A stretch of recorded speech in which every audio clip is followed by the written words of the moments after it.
Baik, eh, Bismillahirrahmanirrahim. Assalamualaikum warahmatullahi wabarakatuh. Selamat siang teman-teman semuanya. Eh, kita mulai ya. Jadi pada pertemuan minggu yang lalu kita sudah berbicara mengenai kontrak kuliah, regulasi-regulasi yang ada atau peraturan-peraturan yang ada untuk kita sepakati bersama. Dan untuk hari ini ya, kita akan membahas mengenai desain grafis. Jadi konsep dasar dari sebuah desain grafis untuk hari ini kita bahas dulu. Karena apa? Desain grafis itu perlu kita bahas eh, dasarnya dulu sebelum nanti menuju sampai goalnya di akhir nanti adalah dengan membuat sebuah desain yang apa sesuai dengan kaidah-kaidah sebuah desain yang baik, termasuk tipografi dan lain sebagainya. Di minggu-minggu ke depan kita akan bahas mengenai itu. Baik teman-teman semuanya, kita beranjak ke dalam apa namanya pokok bahasan yang akan kita bahas hari ini. Uh, ada 2 poin saja di sini, yaitu mengenai dasar dari sebuah desain, kemudian uh, elemen, ya, elemen. Jadi dua ini juga bagian penting dari sebuah desain. Nah, untuk minggu depan itu kita akan membicarakan masalah prinsip dan tips, teman-teman semuanya. Jadi yang pertama adalah apa itu desain. Mungkin sebelum saya lanjutkan tadi, saya juga sedikit ya.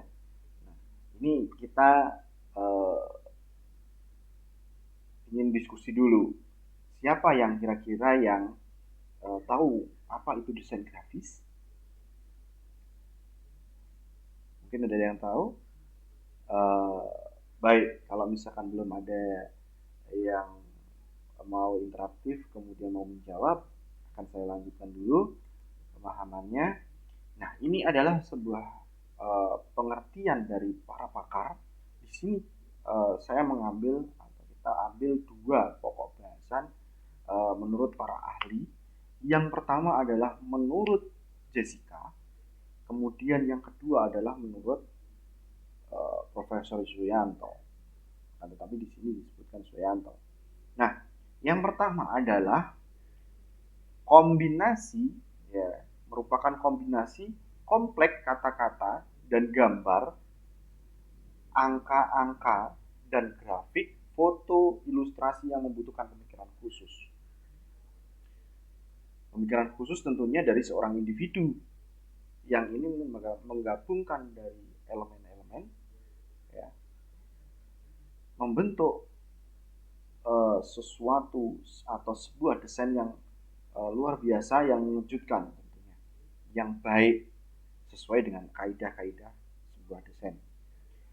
Kadang orang itu mau desain yang penting jadi tulisannya ada di situ semua, ya udah. Tapi mereka melupakan kaidah-kaidah atau pokok-pokok yang harus ada di dalam sebuah desain. Nah, ini menurut Jessica ada komponen-komponen atau elemen-elemen dari berbagai elemen digabungkan menjadi satu, menjadi sebuah desain yang baik. Baik, kita lanjutkan. Kalau misalkan menurut Suyanto, aplikasi dari keterampilan seni dan komunikasi untuk kebutuhan sebuah bisnis dan industri. Jadi semua desain, ya, desain itu goalnya adalah bisnis. Semua bisnis. Jadi menurut Suyanto, ilmu seni. Jadi kalau misalkan di dalam apa namanya uh, di dalam desain itu berbicaranya berarti kaitannya sama apa namanya kreativitas. Tapi kalau misalkan di pemrograman katakanlah itu berbeda karena itu logika. Baik, teman-teman, kita lanjutkan. Di sini ada desain grafis merupakan media dalam menerjemahkan ide, informasi, gagasan secara visual. Ini yang disampaikan kebanyakan para ahli, ya kan. Jadi menampilkan media dalam bentuk visual, jadi diterjemahkan ke dalam sebuah desain itu visualisasi. Kemudian kita lanjutkan. Di slide selanjutnya kita bisa melihat apa sih pentingnya desain grafis. Apa sih pentingnya desain grafis? Nah, kalau misalkan kita bisa lihat di sini, perlu kita ketahui bahwasannya di era industri 4.0 ini kemampuan desain grafis sangat diperlukan. Salah satunya apa? Di dunia pendidikan. Kenapa di dunia pendidikan? Ya. Contohnya di PMB.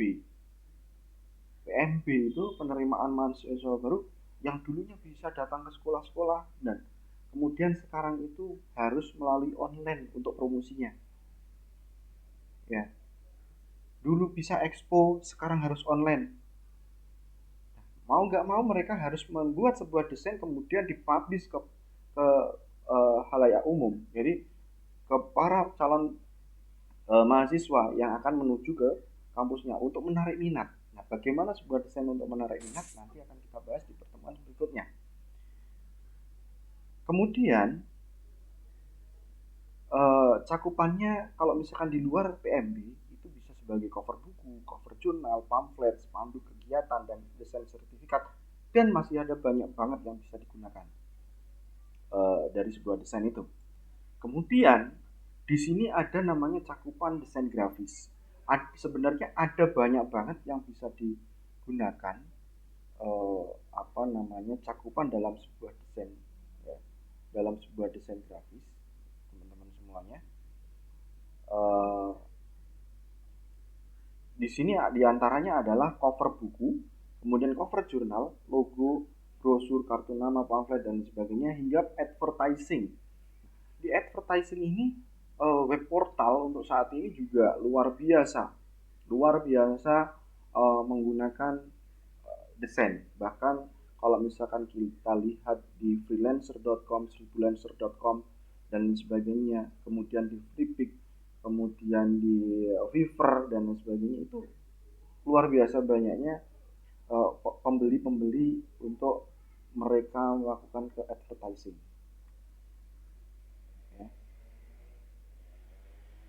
Kemudian kita lanjutkan, fungsi dan tujuan sebuah desain grafis itu apa? Yang pertama adalah estetika dan artistik, yaitu keindahan dan sense of art. Selamat bertemu kembali Bapak Ibu. Keindahan, ya Bapak. Kemudahan untuk dibaca. Apakah hujan di sana? Di tempat saya hujan ini. Hujan Pak. Ekonomis, komersial, hujan lebat. Bagaimana sebuah desain itu memberikan kemudian kepada pembacanya. Para orang-orang terang yang Inoyo terang ya. Bu Indah. Kemudian ada terang, tapi akan hujan ini sebentar lagi.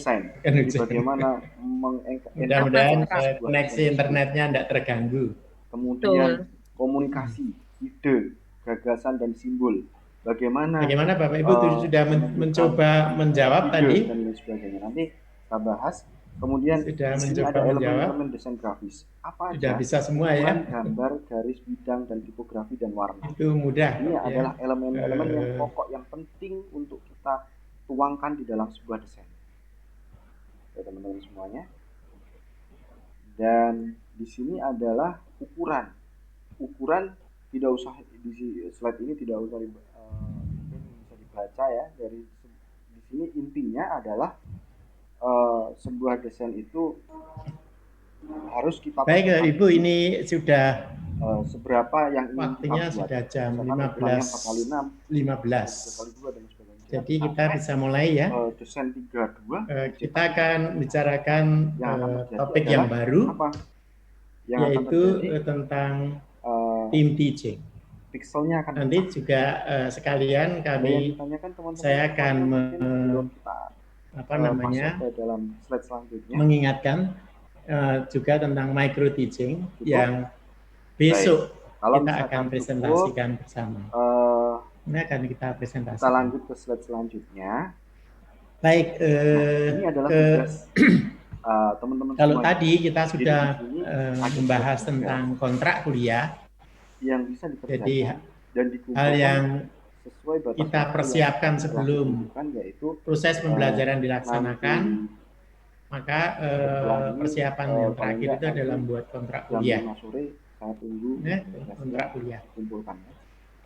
Dan mudah-mudahan Bapak Ibu tidak mendapat kesulitan ya, karena sebetulnya bagian-bagian dari kontrak kuliah itu sudah dibahas sebelumnya di RPP, RPS maupun di organisasi kemudian materi. yang kedua Ya. adalah sebutkan dan jelaskan. Nah, sekarang kita pada eksekusi pelaksanaan pembelajaran.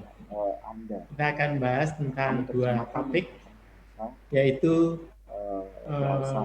team teaching dan sedikit tentang pengantar tentang micro teaching. Jangan team lupa teaching dan untuk micro teaching. minggu depan. Kalau Bapak Ibu mendengar kata team teaching, apakah Bapak Ibu sudah yaitu prinsip desain dan tips afdol dengan kata ini, sudah sangat familiar dengan kata team teaching? Kalau tidak ada dan sudah melaksanakannya untuk pertemuan hari ini. Sudah, Pak. Sudah ya? Ya, sudah, Pak. Begitu ya. Selamat siang. Nah, kita kalau begitu kita tinggal mereview ya.